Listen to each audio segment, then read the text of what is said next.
I sat across from her in her office Monday morning. I need you to answer a strange question. She smiled. Those are usually expensive. I think my parents are living beyond their retirement. She folded her hands. What makes you think that? I started listing everything. Luxury vacations, new cars, country club effies, designer furniture, private wine tastings, Emily's engagement parties, the wedding deposits. Melissa kept writing. Finally, she asked one question. How much did your father receive after selling the roofing company? A little over 2 million. And when was that? 5 years ago. She nodded slowly. They should still have a substantial portion. That's what I thought. She looked at me. Unless. Unless what? They've been funding someone else's lifestyle. That sentence stayed with me all day. Funding someone else's lifestyle.it explained everything. Emily never worried about money because someone else always did. But how much had they spent? 20,000? 50? 100? I didn't know. Not yet. 3 days later, Ryan called.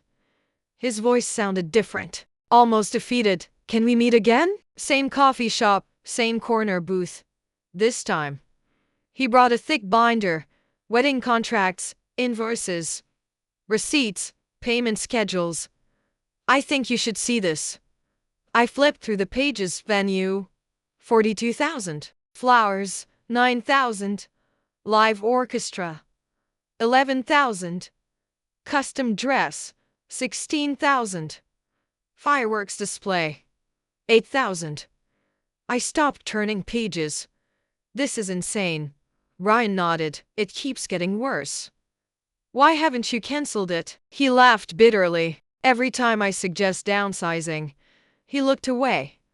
Your mother tells Emily you'll write another check. I felt something inside me snap. I've never agreed to pay $1. I know. Then why do they keep saying it? Ryan leaned closer. Because they act like they've already won. Before leaving, Ryan handed me one final document. It wasn't a contract. It was a handwritten budget. Across the top, Mom's handwriting. Wedding funding plan. Underneath, Ryan's parents, 15. Oh, Dad's retirement account, 25. Oh, Daniel, 93. Oh, and Emily. Oh, I stared at the page. Emily wasn't contributing a single dollar to her own wedding. Not one. Ryan whispered. I wasn't supposed to see that. Neither was I that night.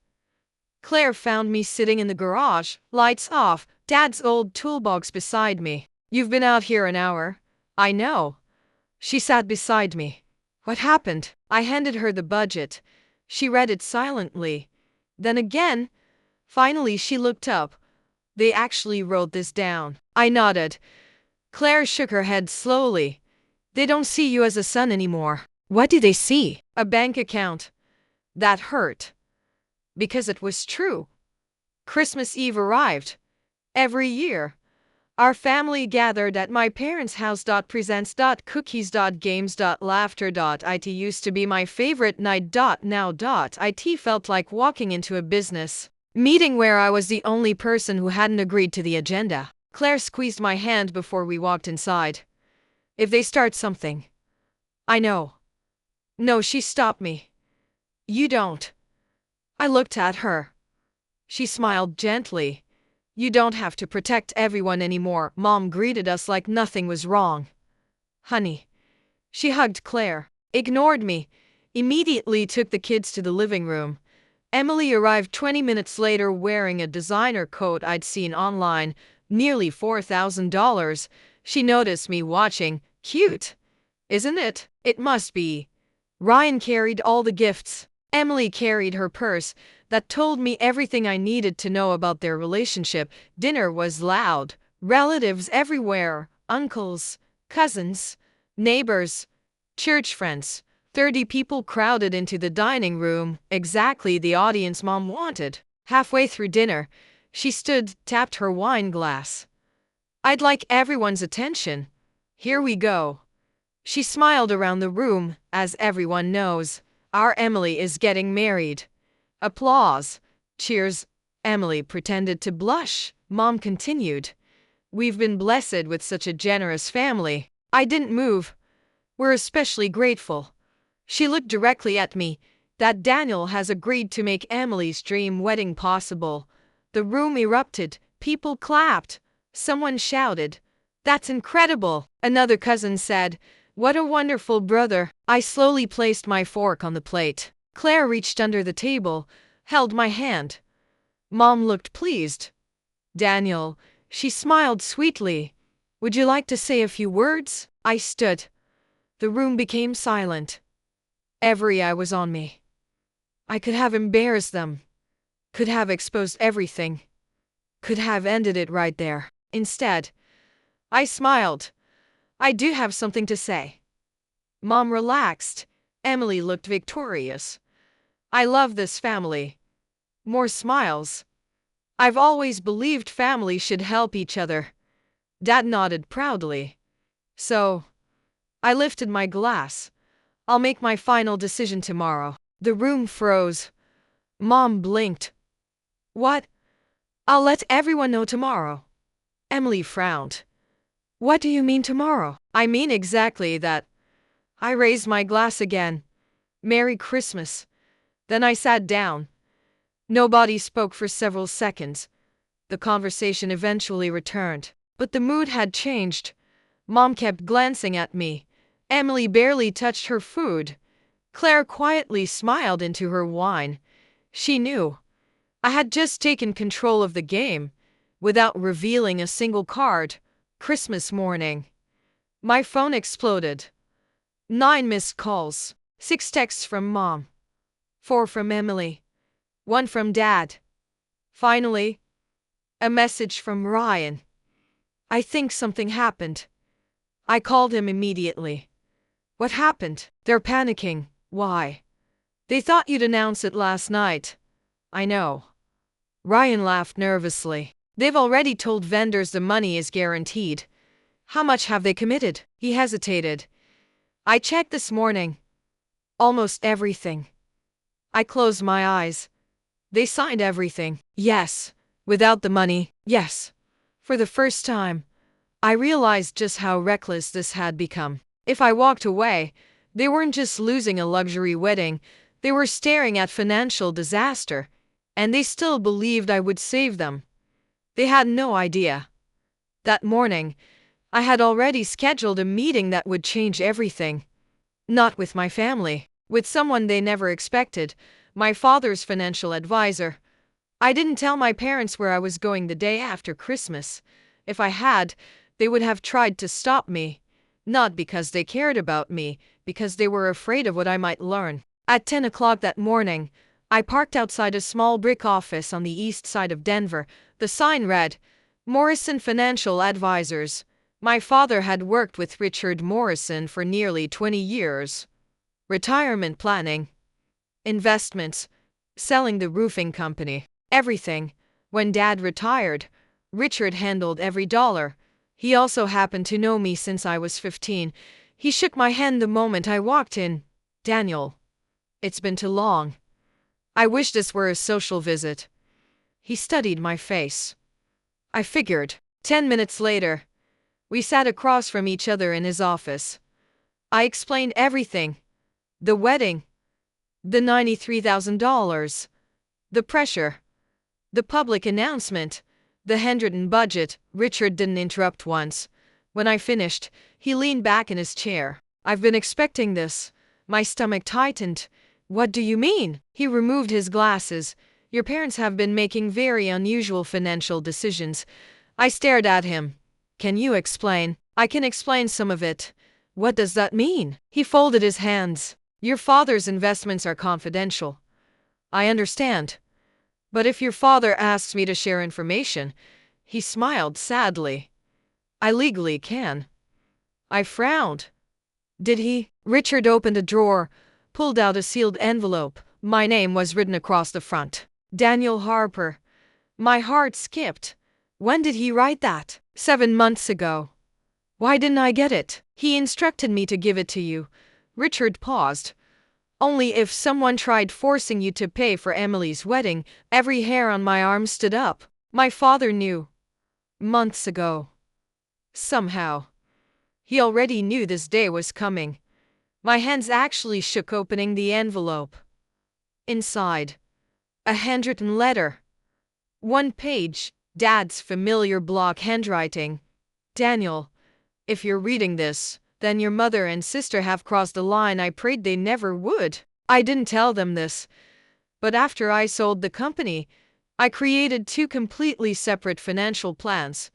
One they know about. One they don't. Your mother has spent far more money than she realizes, mostly because she believes there will always be more. Emily has only made it worse. I've tried talking. I've tried saying no. Nothing changes if they ever demand that you finance Emily's life. Don't. Not because you can't, because they need to live with the consequences of believing your success belongs to them. I love your mother. I love your sister. But loving someone doesn't mean protecting them from every bad decision, especially the ones they keep choosing. Love, Dad. I read the letter twice. Then a third time.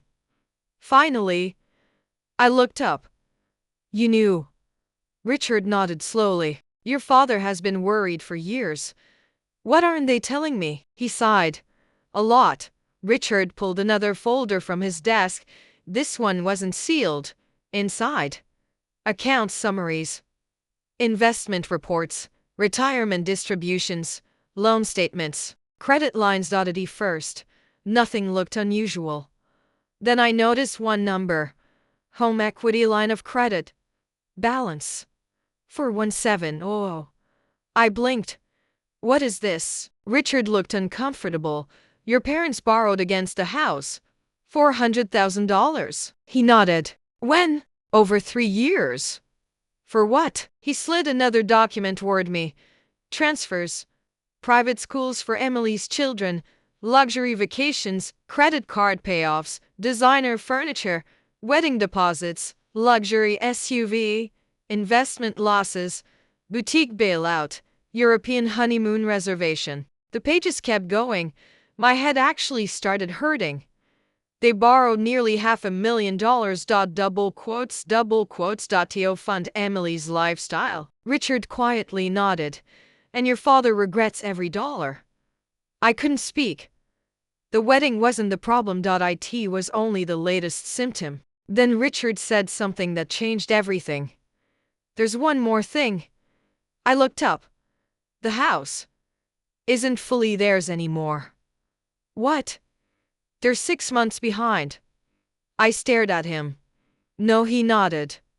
The bank has already issued formal notices. My chest tightened. They're facing foreclosure, unless something changes. I couldn't believe it. Dad had spent 40 years building that home, every deck, every fence, every room.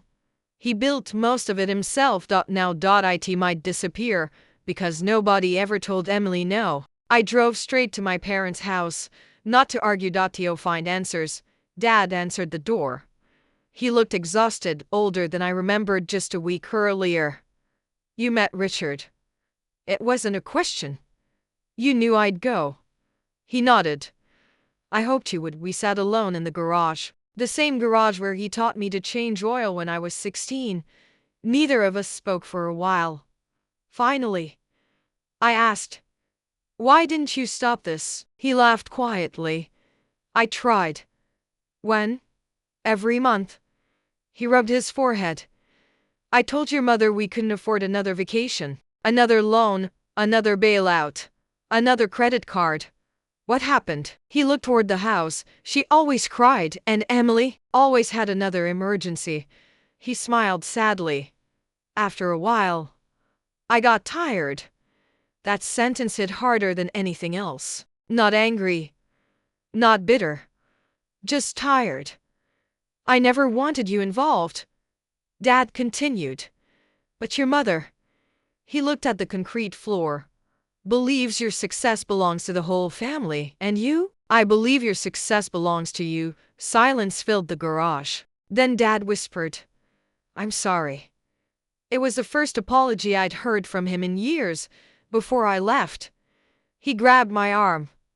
"Don't save them." I looked back. "What? If you pay for that wedding, they'll never stop. They'll lose the house eventually. They'll lose everything, but they'll still expect you to rescue them." He squeezed my shoulder. "Sometimes, the kindest thing you can do is let people experience the consequences they worked so hard to earn." I drove home in complete silence. Claire met me in the driveway. One look at my face. She knew. What happened? I handed her the financial reports. She sat at the kitchen island reading every page. Halfway through, she stopped. "Oh my God. I know. They're bankrupt. Almost." She looked at me. "And they still want $93,000? I nodded once. She closed the folder. "They're not planning a wedding. They're planning a rescue." Exactly. The wedding wasn't about Emily anymore. It was about convincing me to erase years of terrible decisions. That evening, my phone rang again. "Mom." I answered this time. "Daniel." Her voice sounded cheerful, almost excited. "I've been telling vendors we'll have your decision tomorrow." I closed my eyes. She still didn't know. She still thought I was completely unaware of everything. "Mom." "Yes? I met Richard Morrison today." Silence. Not 1 second. 5. 10. 15.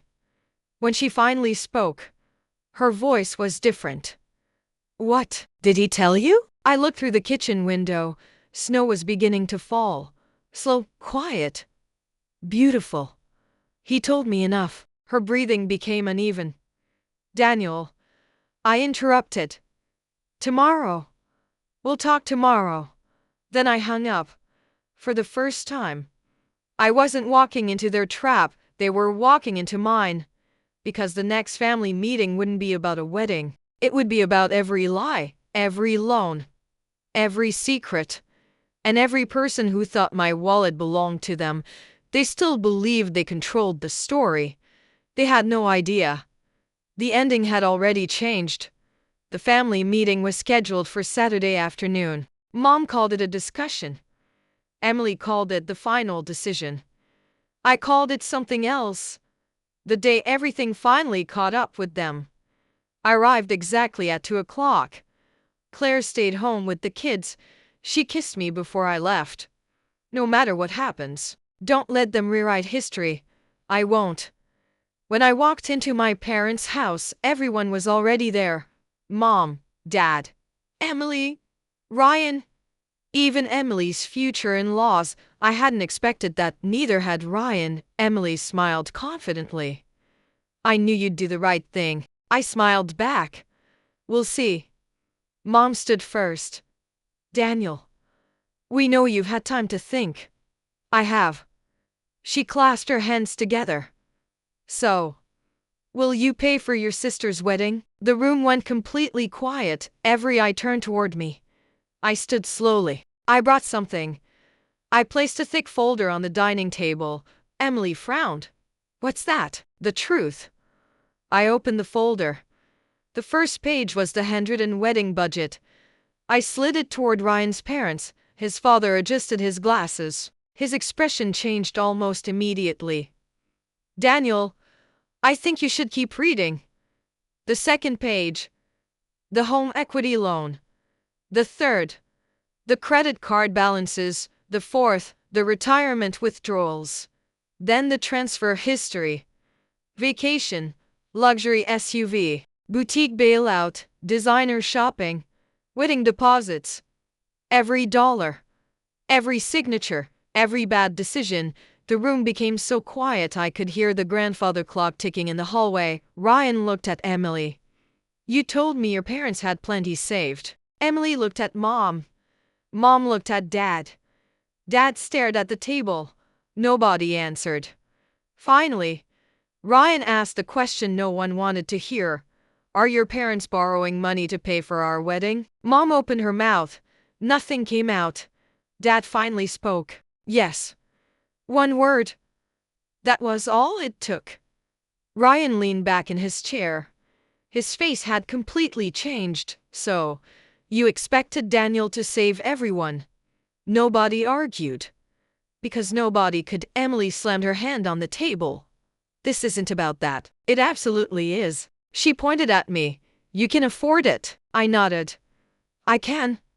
Then why won't you? Because ability isn't obligation. You'd rather humiliate your own family? I looked directly at her. No, you already did that yourselves. Mom started crying. Real tears this time. Not the practiced ones. We're going to lose the house. Dad closed his eyes. Emily looked shocked. What? She turned toward Dad. What does she mean? He slowly looked at his daughter. The bank has started foreclosure proceedings. Emily laughed. No. That's impossible. Dad quietly slid another envelope across the table. The official notices. Emily opened them. Read the first page. Then the second. Her hands began shaking. You never told me. Dad's voice was calm. You never asked. For the first time in my life. Emily had no response. Ryan stood. I need some air. His parents stood with him. His mother stopped beside Emily. You said this wedding was fully funded, Emily whispered. I thought it was. Ryan's father looked at everyone around the table. No marriage should begin with lies. Then they left. The front door closed. The silence afterward felt enormous. Emily turned toward Mom. You said Daniel would pay. Mom whispered. I thought he would. Emily's face twisted with anger.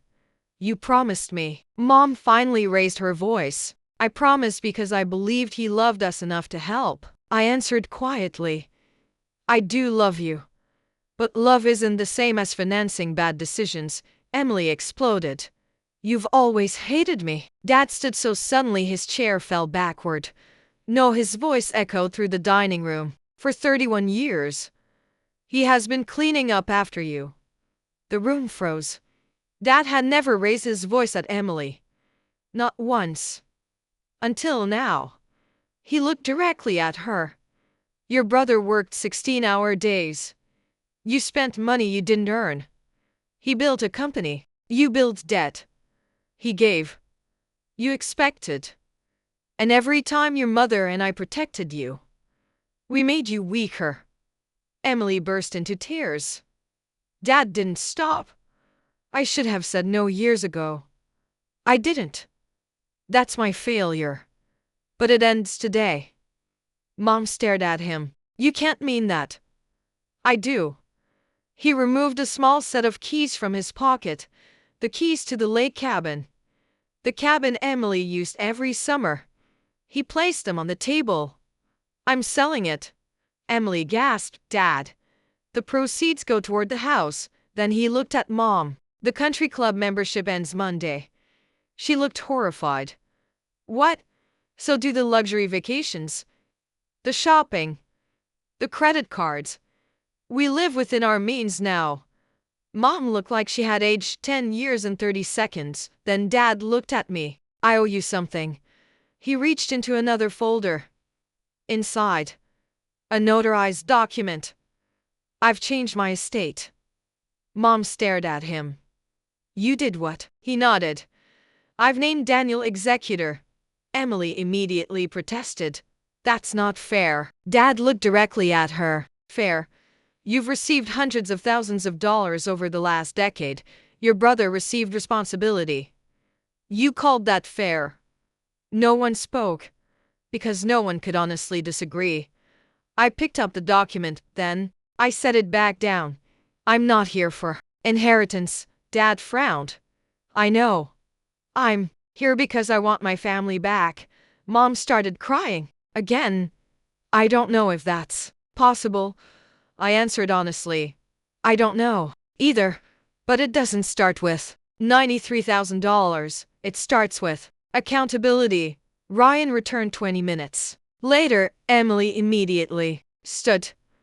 I'm sorry. He looked at her. For what? For everything. He waited. She kept talking. I lied. I ignored the money.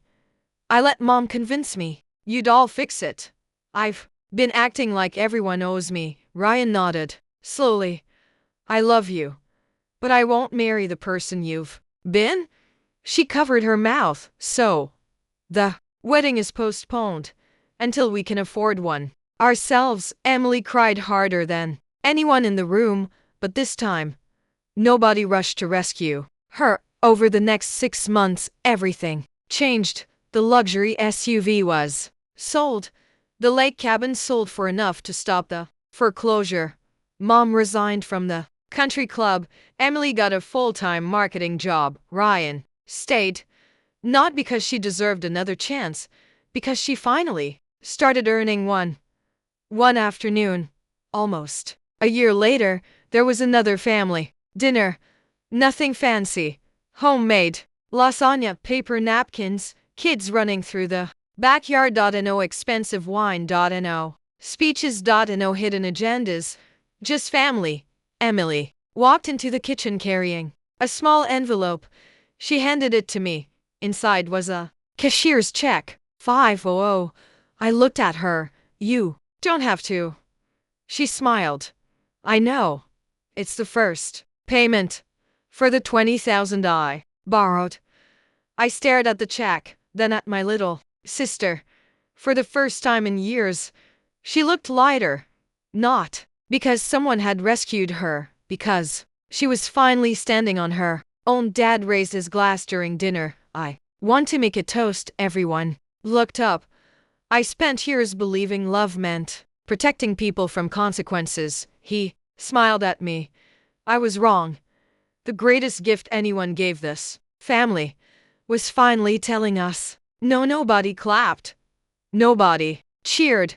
We simply sat there, understanding exactly what he meant. As we drove home that night, Ben fell asleep in the back seat. Sophie watched snowflakes hit the windshield. Claire reached over and took my hand. You okay? I smiled. Yeah. You know what? What? I almost paid for that wedding. She laughed softly. I know. But you didn't. I looked at the road ahead. No, because I finally realized something. She waited. The people who truly love you never make you prove it with your wallet. And for the first Christmas in a very long time, I finally felt rich. The end.